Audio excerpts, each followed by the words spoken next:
2011, I did a story for the WGN Evening News about a remarkable individual. Matt Hay lived in Munster, Indiana at the time.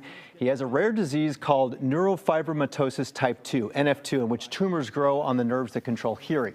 Matt would go on to lose his hearing after many difficult surgeries, but he refused to let the disease define him, so he trained for and completed an Ironman triathlon. Now, since that piece aired, Matt has become a nationally renowned advocate for the NF2 community and for the millions of adults who have hearing loss. And now he has written a memoir that is topping the charts and may be made into a movie by Chaning Tatum. The book is called Soundtrack of Silence, Love, Loss, and a Playlist for Life. And my good friend Matt Hay joins us now. Matt, congratulations. Thank you, Dan. I appreciate being here. Yeah, it's pretty amazing. And I read this book, and we've been good friends now for 27 years. And I thought I knew so much about your journey, but reading this book, man, it's amazing. Congrats. Thank you. Thank you. Yeah. And so tell us about the title, Soundtrack of Silence. There's a lot of music in this book. There's a lot. I think it's about 128 songs. So there's also a lot of legal conversations involved. But when I started thinking about my journey with rare disease and kind of dealing with different challenges and trying to work to overcome those challenges, as I sat down to write about that, I realized every one of those memories, I associated a song with it. And so I didn't write it initially thinking it would be so music-driven, but I realized in thinking about my life, and I think maybe a lot of people can relate, there was really a soundtrack to the life I had lived. And, you know, thinking about the first time I kissed my wife was at McGee's on New Year's Eve here in 2000. And I think back to that moment, and I remember 24 years ago, Prince's 1999 played right before the ball dropped, and the Backstreet Boys' Millennium song played after. I never tried to remember that, but music was just such a big part of my life that I thought it would be appropriate to tie the songs into those significant moments. It's amazing. And, you know, a lot of the book takes place when you lived in Chicago. And I was amazed, you know, one of the most emotional parts of the book you described when you realized that you were going to no longer be able to hear. This is a gradual process. But tell us about that night when you came home to Nora. So I was in my office on Michigan and Wacker, and noticed, you know, I knew I was going to lose my hearing. It had happened slowly over a decade, and one day I just couldn't understand. Everybody sounded like Charlie Brown's teacher. And I got in a cab and went home, and my wife knew something was wrong because we weren't at a part in our life where we could afford to taking cabs. I was taking the 151 to and from work. And I got to the door, and she was there, and I said, I think it's happening. And without really more explanation, she knew exactly what I meant, and she said, you know, what do you want to do?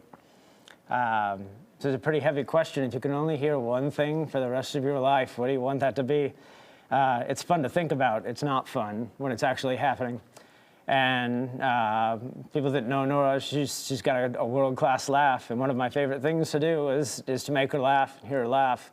And so we went to the Adobo Grill, and anybody in Chicago should know that Adobo's got great chips and guac. Right. And the fancy tableside guac. Yep, on Division. And great margaritas. And so we sat outside and just shared a lot about what we mean to each other, knowing this might be the last chance I have to hear that, you know, with my own natural hearing.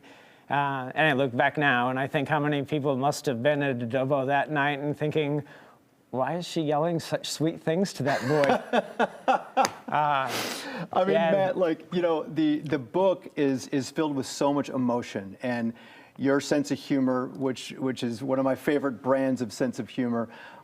Tell us, though, about Nora, because this book is an amazing love story. It is. You know, she's really the hero of the story, and I think it wasn't intended to be anything. I mean, I'll take credit, but it wasn't intentional to be, you know, a love letter to this person in my life or my wife. But I think dealing with rare disease or dealing with anything hard is particularly tough when you don't have a support network. And, you know, I've had 20 surgeries, and I've lost my hearing and my balance and my facial movement and blinking and tearing. But all of that has been manageable for me because I have had a support structure, and she's the rock of all of that. And I hope that people reading this might see or recognize that maybe a loved one, a parent, a friend, has been that for them. And if it's, you don't have to write a book to that person, but acknowledging the impact they've had on their life, if that's an outcome of this, then that would be pretty meaningful to me. Tell us where your hearing is now. You have a cochlear implant. Can you hear music now? So when I did lose my hearing, because of nerve damage, so I have NF2 caused benign tumors on my hearing nerve. So my hearing works fine. The nerves that connect my hearing to my brain do not work. So a hearing aid or cochlear implant wouldn't work because there's still no bridge to get to the brain. So I have what is called an auditory brainstem implant. It looks like a cochlear implant, but I have 12 electrodes directly on my brainstem. The expectation was that I would hear life noises, like oven timers. With 18 years of therapy, I'm at a point now where I'm able to have this conversation here with you. Thanks to a lot of hard work and then just the miracle of science and being able to improve. And you documented it so well in this book. And I have to ask you, I'm going to show the post here by a very famous Broadway celebrity here, Chaning Tatum here. Tell us, how did this story make it to Chaning Tatum and the fact that he's going to turn this into a movie? I like to think that he saw me and thought, boy, I see a lot of myself in that guy in the mirror today. And when I say that, everybody laughs, and I'm not sure why. But I was very fortunate several years ago to meet a really wonderful person that happened to also be a producer for a radio station for NPR in San Francisco. And she shared Nora and I's story on her show. And somewhere along the line, Chaning heard that and said, and it just, the idea of music and love and loss really resonated with him. And so when people ask me for advice on writing a book, I tell them, find a Chaning. Because even though the book is entirely mine, I'm not presumptuous enough to think that it was all me. Certainly having a name like that attached probably put this at the top of some lists or drew some extra attention. There's no guarantee the movie gets made, and I don't have control over that, but I did have control over a book, which is why that was important. Right. And I will say that I haven't met Chaning, that everyone associated with him and his team and everybody involved with the movie and the book has just been wonderful. That's amazing.